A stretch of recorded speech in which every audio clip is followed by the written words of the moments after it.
previous tutorial, I made this necklace with the Spring Splendor treasure bag, and I've made some pieces to match it today.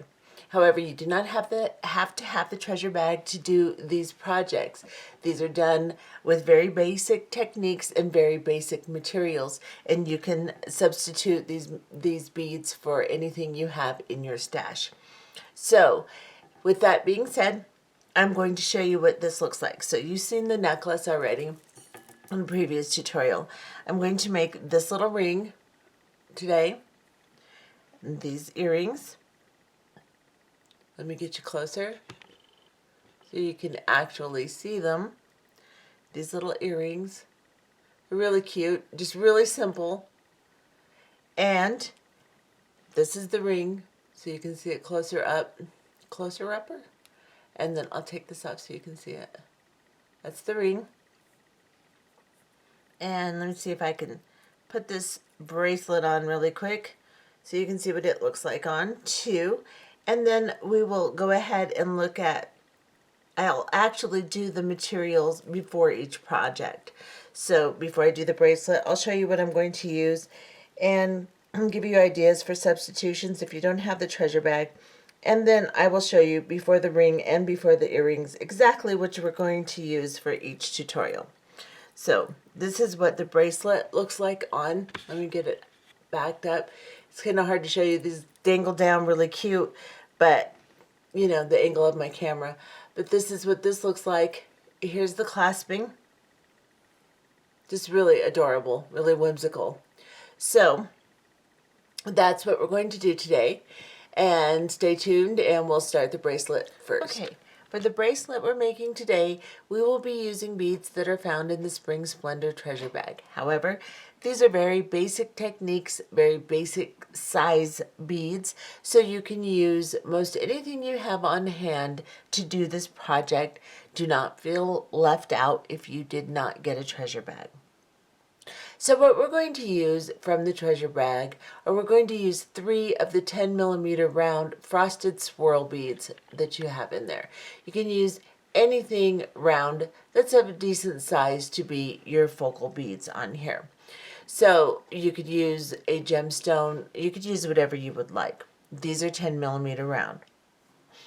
Then we're going to be using 2 of the 8x6. These are a little bit different shaped rondelle. They're kind of geometric shaped. We're going to be using 2 of those. You can use a regular 8x6 rondelle, or you can use a 6mm round bead. It doesn't matter. Maybe even an 8. But the width is 6, so you may want to stick with a 6 if you want your segments to be basically the same size as mine. Then we're going to be using some 4mm round spacer beads. These are just iron spacer beads that are silver tone. You can also probably get away with like a Toho 60. They're pretty close to the same size, so you can get away with the 60 seed bead also. Then we're going to be using some of the tiny heart charms that are in the treasure bag. You can use any small charm that you would like, or you can make charms by putting a bead on a head pin and making a loop. Then you can make your own charms. You also do not need to have charms for this. It's not necessary, but it just gives it kind of a cute little addition to it. Then we're going to use about 16 of these little glass saucer-shaped rondelles that are in the bag. You can just use a regular 4x6 rondelle if you would like. Then we will need a toggle clasp. I am using the smaller one that's in the treasure bag. You can use the bigger one if you would like.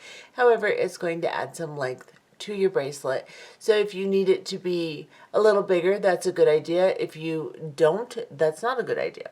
So I'm going to aim for about a 7, maybe 7¼ inch bracelet, something like that. I'm going to be using about 6 6mm round jump rings and about 6 3 to 4mm round jump rings. So you can use a 4mm round if you want. I believe I have a 3 out here. Then we're going to need some 20 gauge wire. I have cut 3 pieces of 20 gauge wire. I have one that is about 6¼ inches long and 2 that are about 4¼ inches long. So go ahead and cut yourself some pieces of 20 gauge wire. This is just basic artistic wire, silver tone.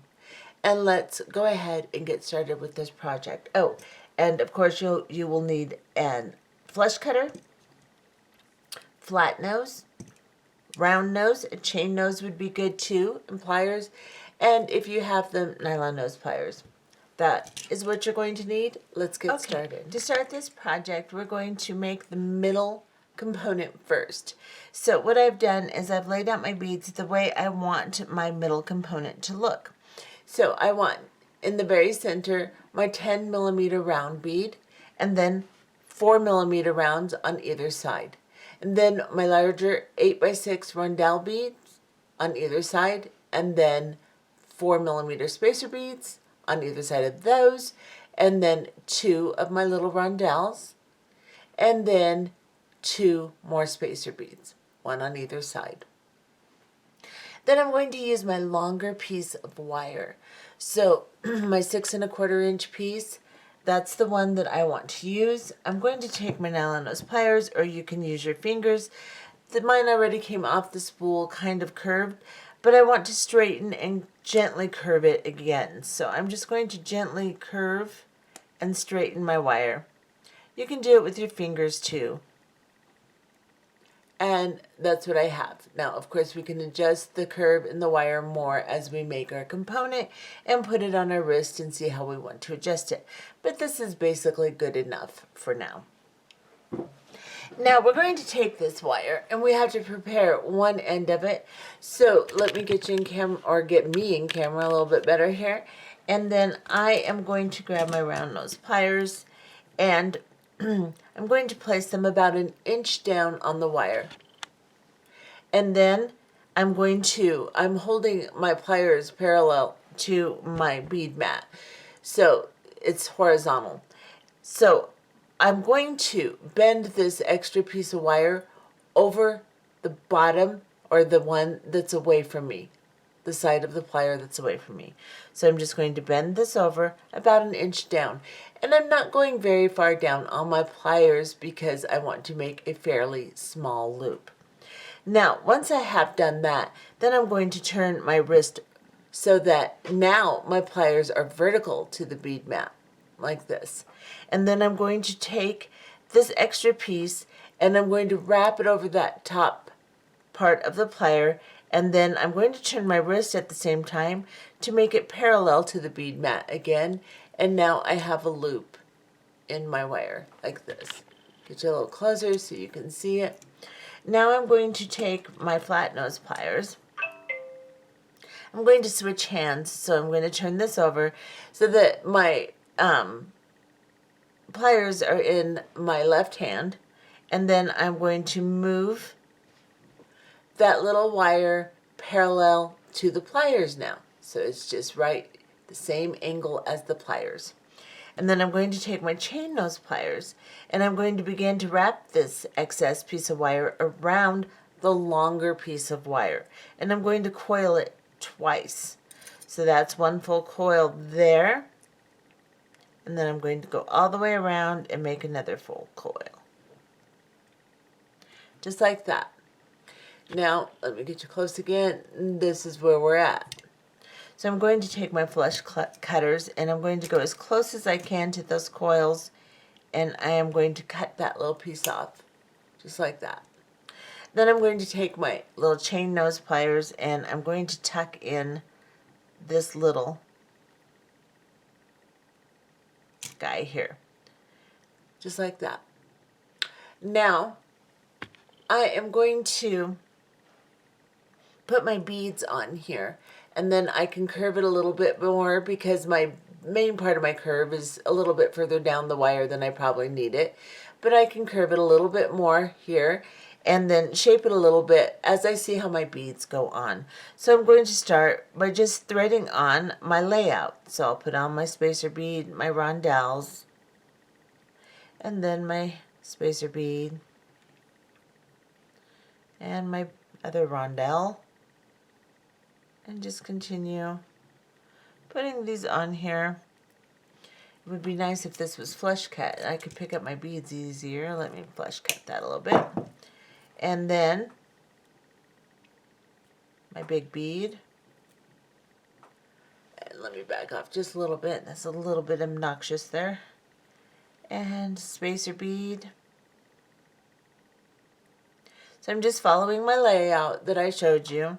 And this is actually quite a bit bigger piece of wire than I actually needed. So you don't really need to probably cut 6 1/4 inches. 4 1/4 will probably work for this too. I just always like to make sure I have enough when I'm designing. So you can learn from my design whoopsies. So you could probably go a couple inches shorter like this. And then we're just going to curve that right there. And then we're going to cut this down a little, just simply because I have way too much. So I'm just going to cut it down a little bit. Then I am going to go right at the edge of that last spacer bead here. I'm going to place my pliers on it, and I want to make sure I turn my loop the same way that I turned it previously. So I have it vertical like this, so I'm going to turn it vertical. So what I'm going to do is I'm holding it right where I held it on the pliers previously to make sure I get about the same size loop, and then I'm holding my hand now parallel to the bead mat. And I'm going to bend it over the back portion of the plier, and then I'm going to turn my hand vertical to the bead mat, and then I'm going to bring this excess piece over the top. As I do that, I'm going to turn my hand parallel again and bring this wire underneath the plier. I now have a loop. And then I am going to grab my flat nose pliers. I'm going to grab a hold of that loop, put it in my left hand just because I turn with my right hand better, so I want to turn the wire with my right hand. I want to position this excess piece of wire so that it is the same angle as the plier that I'm holding, and then I want to begin to make 2 full loops, coils around the longer piece of wire, right until it tightens up that nice and cozy against that bead there. And then once I have that, of course, I will cut as close as I can to that coil.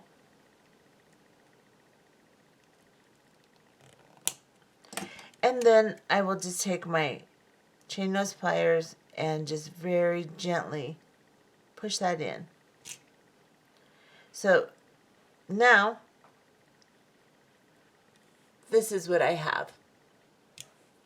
So because of the way that this is positioned, we may need to, when we put on our chain nose pliers, we may need to turn these little loops, and if we need to, I'll show you how.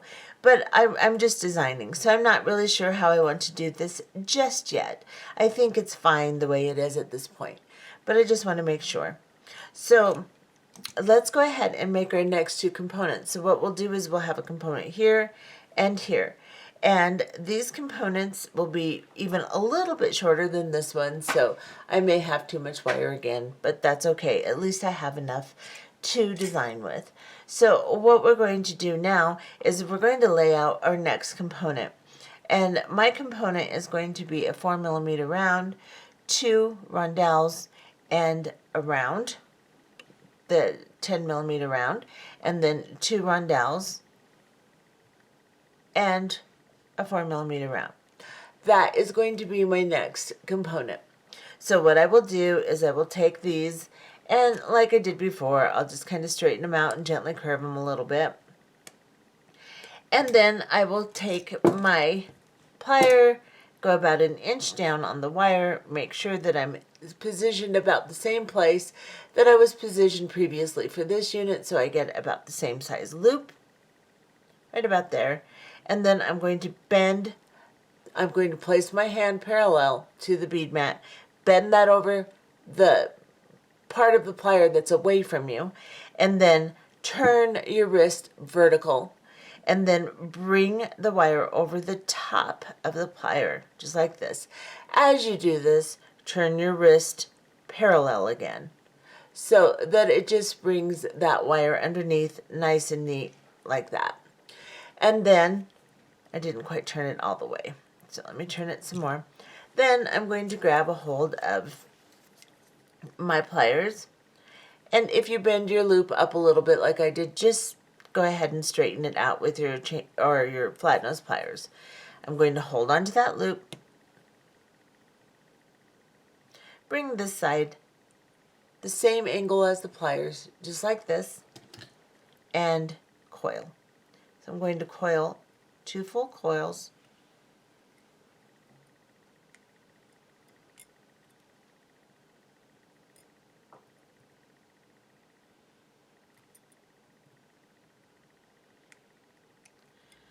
Just like that.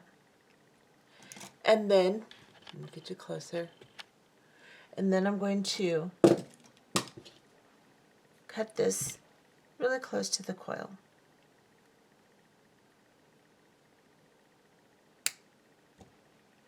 And try to hold on to this so it doesn't fly up in your hair like mine just did, or your eyeball or something like that. And then I'm going to tuck this little excess in, like that. And see if it's smooth. Yep, it is. So then I'm going to do the same thing I did before. I will grab a hold of my layout and just start putting it on. Again, I'm going to flush cut this end because it's not flush cut and it makes it a little bit difficult to pick up my beads.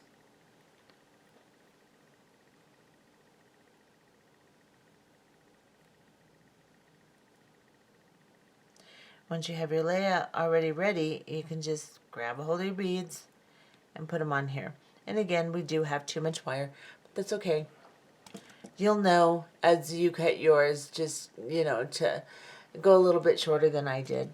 So, no huge loss. Now, I'm going to grab a hold of the wire.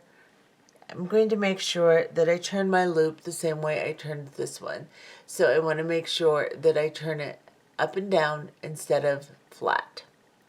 Now, I have my pliers positioned about the same place that I had before, so that I get about the same size loop. I have my hand parallel to the bead mat. I'm just going to back off so you can see. I'm going to bend that over the back portion of my plier.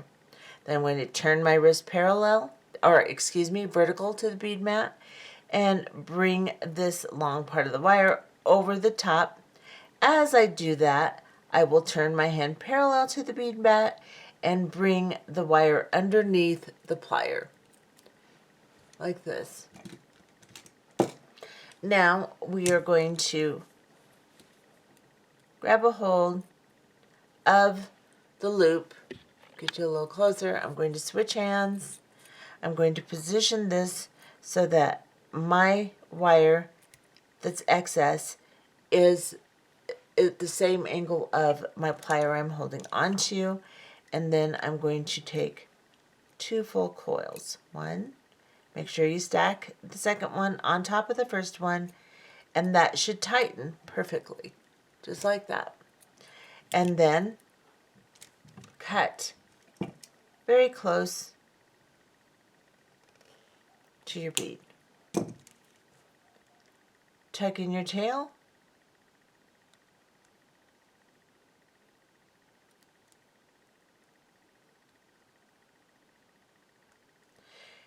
It wants to spin. Tuck that in. And then, of course, if your loops are a little off, you can always grab pliers and just turn them so that they're the same. Mine are actually not that bad, but that's how you would do that.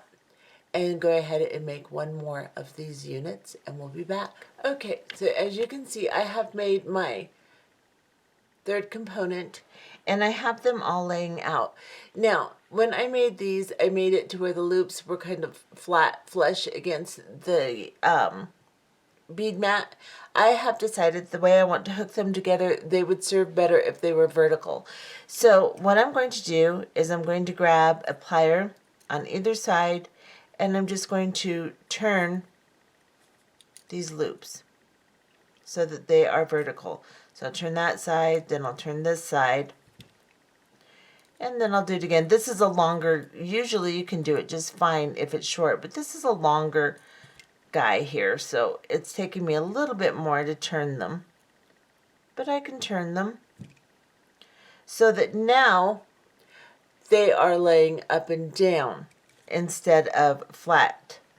So let me just continue. And you can turn them that way originally too. It's just, I'm just designing, so I'm figuring this out. But I really want my loops to be up and down so that when I hook my jump rings on, then I can put my charms on and they'll dangle correctly. So I want those loops up and down. And then I want the same with these. So on these shorter ones, it's a little easier. So I can just hold that one, turn this one, and then hold and turn this one. And I'll just manipulate it gently until I get it turned the way I want it. So you're not stuck. However you turn your loops, you can always adjust them. So now I have adjusted these so that they're up and down. Like this. So when I hook it together, that's going to lay a little bit better for me. And then I will do the same with this one, of course. I'll turn this side, and then I'll turn this side, and make sure they are the way I want them. And then you can adjust each unit to have a nice little curve for your wrist. Of course, once you get it on, you can adjust it more so that you can have it the shape you want it. But that looks like that's going to shape up pretty good there. Now I'm going to take my jump rings, my 6mm jump rings, and first I'm going to make my charms. So you have these little charms, use your smaller jump rings, open them up. Let me close this one so I can show you what I mean. So this jump ring is closed. There's the opening right there. I have one plier on one side, the other plier on the other side. Cover as much of the jump ring as you can and then just twist like this. And then put it on, put your charm on it. Geez, I cannot talk. Then closing again, holding your pliers to where they do cover most of the side of the jump rings. That way they don't distort too badly. And then what I'm going to do is I'm going to open the 6mm jump ring. I'm going to see if I can connect this, put on my charms, and then connect it to this side. If I cannot, then I'll just connect the two pieces together, open these jump rings that are on my charms, and slide them on the jump ring. But I'm going to see if I can do it this way. So I'm first going to put my smaller component on, then towards the front. So I'm holding this so the curve is towards me, and I know that's the front of my bracelet. I want to drop my charms on that side of the jump ring, like this. So I'm holding it to where the opening is towards the back, and these are towards the front.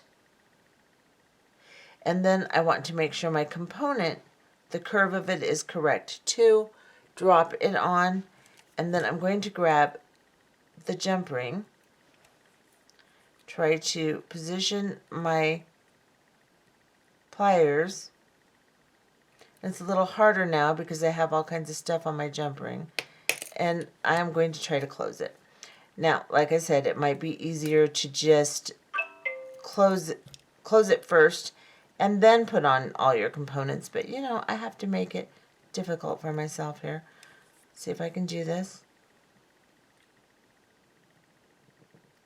There we go. That's a strong jump ring, so it's kind of hard to manipulate. But that's how I did that. Of course, you can go ahead and put on your jump ring first, and then open these little ones and drop them on so that you have it in the proper direction. But you want to make sure that your dangles are towards the front of your bracelet. So you want to make sure that you put a component on, or when you put your jump ring on, let's just do this side. So if I decide I want to do this first, I'm going to open my jump ring.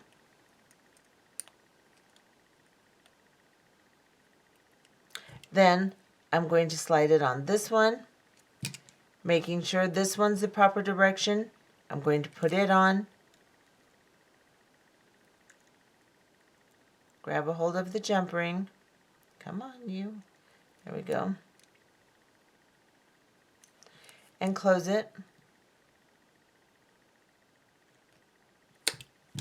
And once you have it closed, then lay it out so that you know that your hearts will be towards the outside here. So now I can just open the little jump ring on my heart, slide it onto this jump ring towards the front, and close it. And then I would do that with the other two, and I will have all my little dangles on there in the proper direction. So I'm going to put the next two on, and then we'll come back and work on the back of the bracelet. So now that I've put my charms on and I have my links turned the way that I want them, that they'll lay properly on my arm, I now can decide how I want to do the end. Now, this is about 1 inch short for me. So I'm going to add some jump rings. On this side, I'm going to add 3, and then my straight end, and then on this side 2, and my toggle, and see how that fits. If it's too long, I can take off a jump ring here or there, and if it's too short, I can add.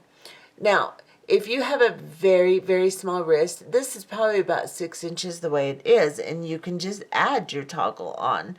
Or you can even put a lobster claw if you need it to stay very, very small. You could use a small jump ring and put on a lobster claw, and then a bigger jump ring over here to hook into your lobster claw.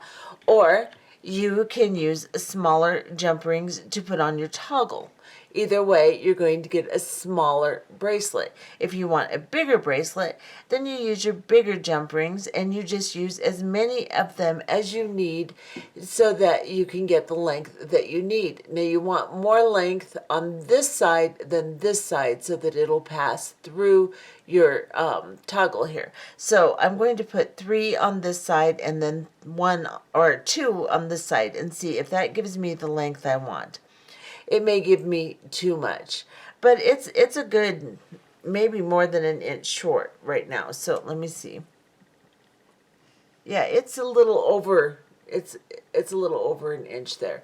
So I'm going to just open up some jump rings and put them on here. You can also just put chain on here. There's some chain that came in the box that you could put on here too for the back, and then connect the chain to the toggle. There's plenty of ways that you can change this. Now I've made it so it would be adjustable. You could have your component still have the same look, but adjust it towards the back so that you can actually make the length you want. So I'm just going to open the same way I've been opening the jump rings, and I'm going to add on this side 3 of them. So then I'll close this, add another one, close it, and if you wanted to, you could dangle little hearts back here too, but I don't think I want to. I'll close this one, get you in a little closer, and then I'll open this one. And if these are too big for this to pass through this little tiny toggle, you can use smaller jump rings too. I'm going to see how this works out. We're going to drop another one on here, and then drop the toggle end, the straight end. Since I have 3 on this side, I will close this jump ring with the toggle on it.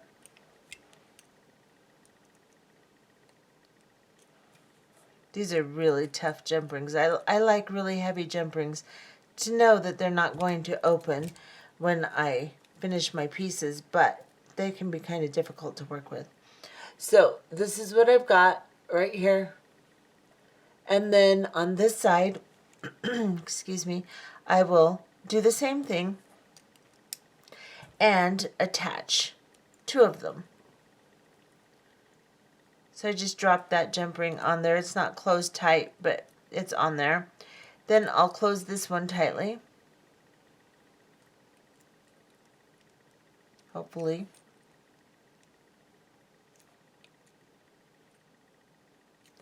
Then I can open this one that I just put on there tentatively. Open it. Drop this end on. Close it. And then, now these are going to, see, they're going to kind of wiggle around and everything. You want to make sure when you put it on to where the hearts are dangling out, and of course your curves are correct. But this is what this looks like now. So I'm going to try it on and see what it looks like. See if I can get this on here without too much craziness here. Because sometimes I just can't. Now these jump rings are a little bit large for this little toggle, but I'm still able to pass it through pretty well. Let's try to show you what I'm doing here. Oh, come on. Pass through. It just passed through, and then I let go of it. There we go. All right. So now I have a really cute little bracelet. My little hearts dangle perfectly, and I have this cute little bracelet. And it does have some movement, so it'll move around. I could add one more jump ring if I wanted it to have more movement. And so I would say this is probably about a 7-inch bracelet. You have some bulk because of the size of the beads too. So my wrist is about 6 3/4.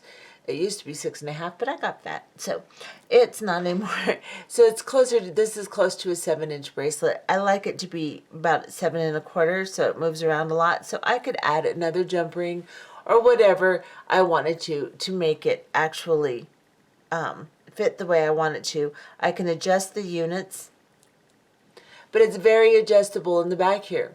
Just use nice heavy jump rings and you can do it any way you want, or chain or whatever. You can make it any length you want, and you'll still have the front that lays correctly. So that's what that looks like. And then next we're going to go ahead and make this little ring I made to match. And of course we have the necklace that we made in the last tutorial that will make a complete set. Jeez, I cannot speak today. So that's what that looks like. And I'm going to go ahead. You could even make this front unit even a little shorter so that your hearts are even closer to the front if you would like. I kind of wanted them to either side, but you could make the front unit a little shorter so that they're a little bit closer to the front of your hand too. You can make it any way you want. Make it look the way you like. So that's what that looks like. And let's go ahead and see what it takes to make this ring, and we'll go from there. We're going to make a ring now. You'll need a ring mandrel for this. So I have this one. I bought this on Amazon. It is not marked. It is just a plain metal one, and I like using this one because it's easier to hammer on and it's smoother to work with.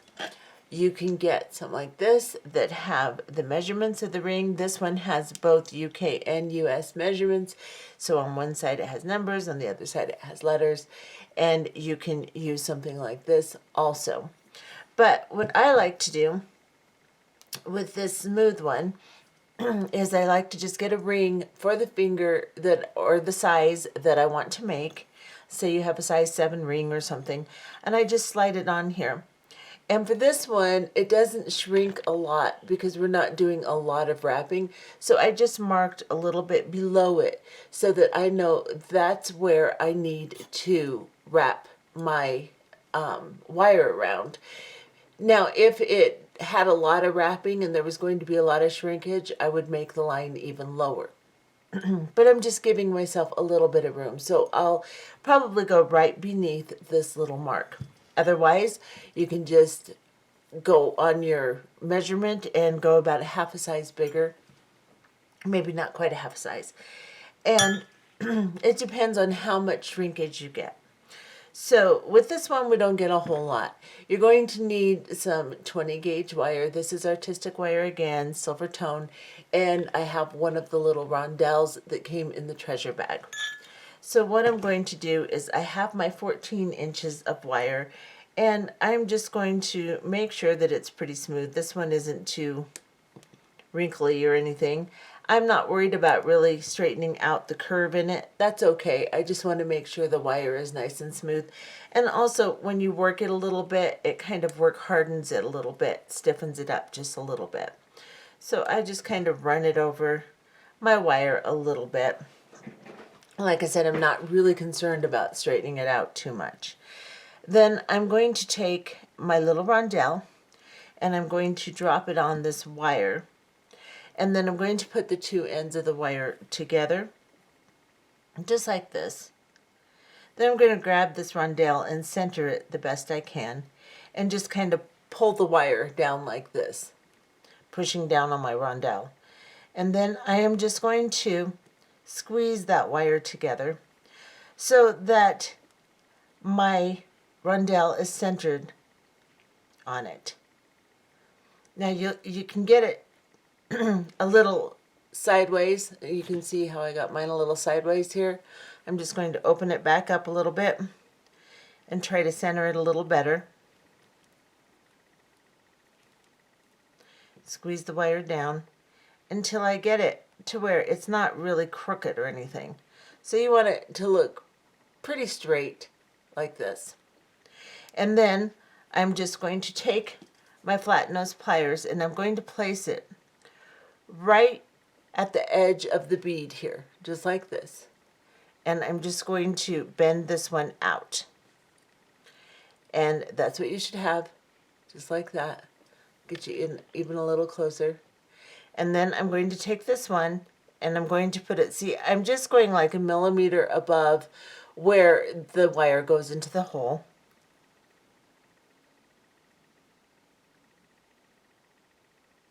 Just a little bit above.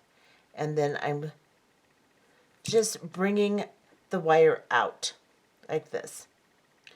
Now, once you've done that, it's going to slide around a little bit because it's not perfectly on there. But you don't want it to be, your bends to be way down below the bead. You want it to be right about the end of the bead. Otherwise, your bead will sit up too high and your wrap won't look quite right. And once you have this shape, it doesn't have to be perfect. Then you're going to grab your rondelle. Yes, this is your rondelle. You're going to grab your mandrel.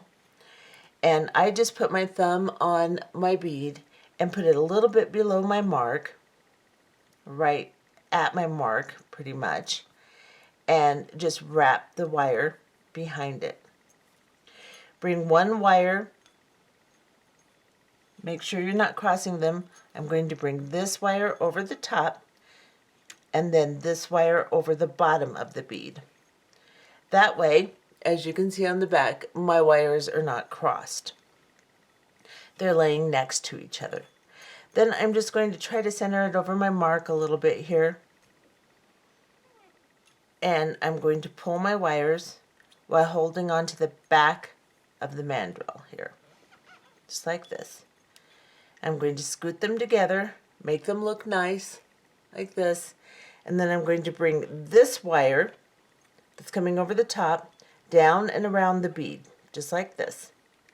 Then I'm going to grab the other wire and I'm going to go underneath that wire and bring it all the way around. Just like that.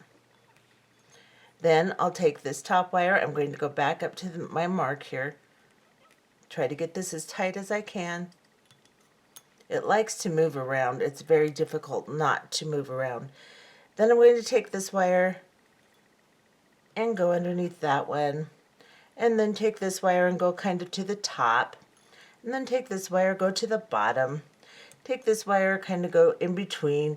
It doesn't have to be perfect, it just depends on what you want your wrap to look like. I don't care if mine's kind of messy. So I'm going to bring this one down around and behind all the wraps so it's right on top of where my band wires come out, and this one's right beneath where the band wires come out. Then I'm going to take it off the mandrel, and then I'm going to probably cut this wire just a little bit. It might be a little too long for me to manipulate. I can't talk tonight. I'm going to cut this down just a little bit. It's a little bit long. I said I had 14 inches, and it just depends on how much you want to wrap it. I could have wrapped it a couple more times, but I think this looks fine.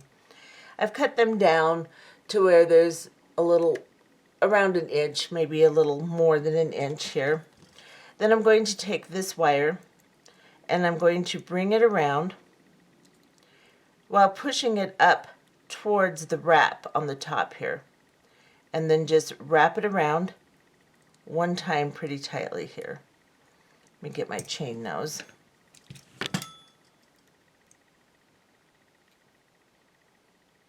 So I just have one sort of half wrap there. Then I'm going to go to this side.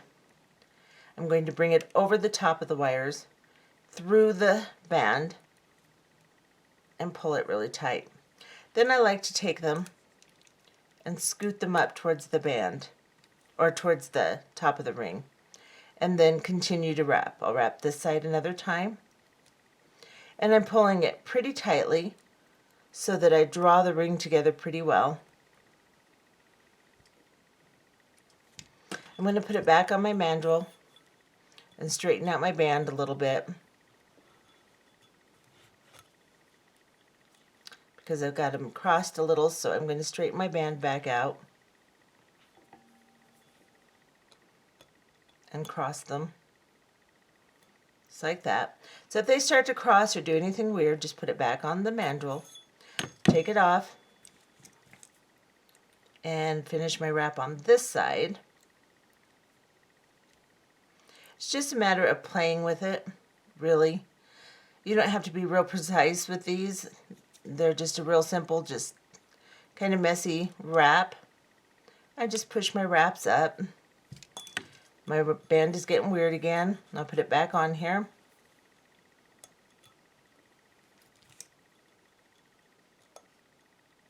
Kind of separate them out a little bit. Push it down as far as I can on my mandrel. Straighten it out. I'm going to bring this wrap right over the top.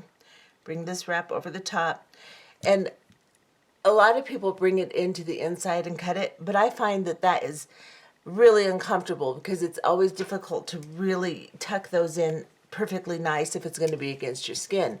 Now, if you bring it right to the edge of the band, then it's better because you can tuck it over the top of that band and it will not touch your skin. So this is what I have so far. Now I'm just going to take it off my mandrel again. I'm going to cut these little tails down. Let's see if I can.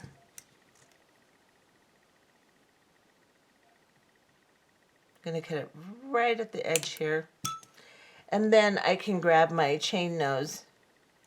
Let me get you in closer. Let's see, is that blurry? No.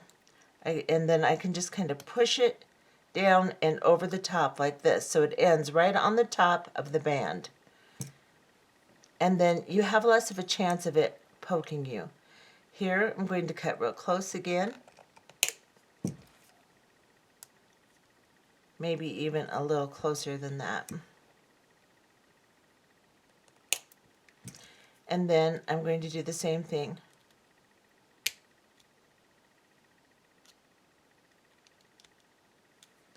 And then I'm just going to straighten out my wraps. Tuck that band. I'm just going to kind of turn with my hand, and that kind of tucks that little end really nice.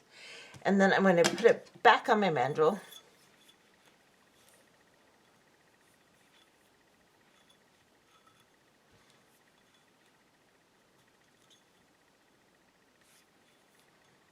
And you can see I've lost some. You can see where my mark is. And I made it bigger on purpose, so I've lost a little bit of my width around the band, and that's what happens when you wrap.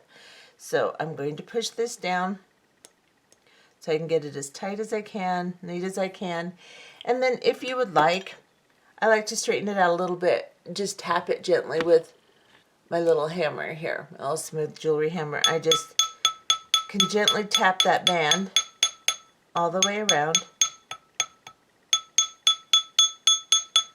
harden it, straighten it out. They're nice and smooth and next to each other now.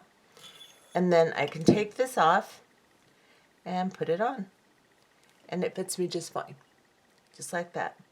And let's get close so you can see what it looks like. That's what that looks like. Turns out really cute. Of course, if you don't like your wrap, you can kind of arrange it a little bit, but I think my wrap is fine. I think it looks good. So I'm going to leave it just like it is. Sometimes, like here's another one I made, and this one's fine too, but if I wanted to, I could kind of play with my wraps and move them around a little bit with my pliers, just very gently move them around and make it to where it looks the way I want it to. See, every wrap is a little bit different. They're both pretty, and these beads are neat because anywhere you wrap it, it's going to look a little bit different because of the rainbow plating on it. So you could position it to where the green part is up, like this. This one's forward. You can position it however you want it, and then wrap it. Once it's in there, it's really not going to move much, so make sure it's positioned the way you want it. And that's how you make that little ring. Okay, so I have designed a little pair of earrings to go with this set. And what I've done is I've just caged one of the rondelle beads that we've been using with the wire here. I made like a little caged unit. And then I connected a heart on the end here. If I can hold it. There we go. So that's what that looks like, and I'm going to show you how to do this real quick.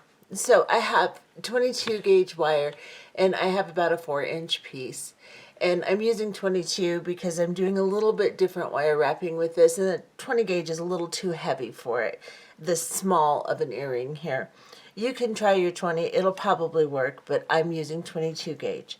And then an ear wire, one of the little heart charms, and a 3mm jump ring, and a rondelle. Of course, you'll have to double all this so you can make 2 earrings. And what we're going to do is we're going to start with our piece of wire. I'm just going to kind of straighten it out a little bit with my fingers here. And I'm going to grab my wire again, and just like we've been doing, I'm going to go about 1 inch down on it, on the wire, and just a little ways down my plier so that I keep the size of my loops consistent. So right about there, and then I'm going to push that wire over the back portion of the plier. I'm going to turn my hand so that now my plier is vertical, and I'm going to bring this wire over the top of the plier, just like this. And then as I do that, I'll turn my hand and guide the extra piece of wire underneath the plier and make a loop like this. Let's just get a little bit closer so you can see the loop. And now I'm going to grab my flat nose pliers. I'm going to switch my hand so I can wrap better. I'm going to position this extra piece of wire so that it is at the same angle as my plier that I'm holding the loop with. And I'm going to coil around the long portion of the wire 2 full coils. And once I have done that, I'm going to trim it off. Same thing we've been doing all along through this entire tutorial. So I've trimmed that off. I'm just going to hold on to it and see if I can tuck this little end in. Now that I've tucked that little tiny end in, this is what I have. So now I'm going to straighten up my wire again, back off a little bit, and I'm going to grab the rondelle bead, drop it down, and again I'm going to grab my round nose pliers. Now I probably have too much wire. I always tend to do that just to make sure I have enough. This is probably going to be way more than enough. And I'm going to hold right up against the bead in the same spot on the plier that I used earlier so that my next loop is consistent. I'm going to turn it so that my loop is turned and positioned the same way as my previous one. And then I'm going to bend this wire over the top of the plier, turn my hand into that bend, and then bring the wire over the top, turn my hand again so that I can guide that loop underneath. Just like that. Now, with this one, it's a little off-centered, so I can put this in and just move over with the pliers, move the wire over on this side of the loop, just kind of move it over. Now it's more centered and it's not a lopsided loop. Then I'm going to take my chain nose pliers, and I'm just, since this is long, I'm just going to wrap it with my fingers, but you can do it with your pliers too. And I'm going to take 3 turns, and then I'm going to bring my wire, I'm going to turn this so you can see it, I'm going to bring my wire right over the top of this bead, just right over it. And then I'm going to hold on to it with my fingers, and I'm going to wrap this wire around my existing wrap twice, just like that. And now I have a caged bead. I can straighten this side up. See, I had my plier a little bit lower. That's why I got more than 2 wraps on this one, because I put my plier, when I positioned it on the wire, I put it a little bit further back, so I had more space to wrap.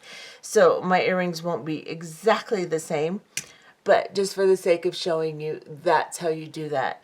And then we're going to cut this little piece off, like this. And we're going to tuck that piece in. Make sure it's not sharp. Then I'm going to grab my chain nose and my straight nose and just make sure both of these loops are the same direction, just like that. So you can see I did get a much bigger, or I had a bigger loop here and a smaller loop here. So the way I positioned my pliers is what made it uneven. So if you want to, you can mark your pliers. And like I said, for the sake of showing you, it truly doesn't matter. You see the process. And then I'm going to open this little 3mm jump ring. I'm going to put it on the rondelle on the bottom loop here, and then I'm going to drop the charm on that jump ring, and I'm going to close the jump ring. So now I have a little charm on my pen, or on my rondelle here. And then I'm going to open my ear wire just by twisting it open, just like you do with jump rings. I'm going to make sure that I put the part where the wire goes over the bead towards the front of the ear wire, and then turn this closed. So just twist it closed. And I have a really cute, really simple earring. That's what that looks like. And I'm going to get the other one here. And I'm going to get, actually I'm going to show you, I made another pair, and well, these match close enough. That's close enough. But that's what the set looks like. And you'll see that these rondelles have different colors in them. They reflect the light differently. So they look like they're different beads, but they're not under this light. You're just seeing the reflection of the rainbow plating. But that's what they look like. And here's the little ring I made. And the bracelet and the necklace. And I will show you the whole set together in just a moment. And here's what the entire set looks like. So here's the necklace we made in the previous tutorial, and the bracelet and the ring, and they all go nice together. So I hope you like this and that you give it a try. Like I said before, the techniques are very basic. The sizes and types of beads are very basic. So you can do this tutorial regardless if you have the treasure bag or not. And I hope you try it. Bye-bye.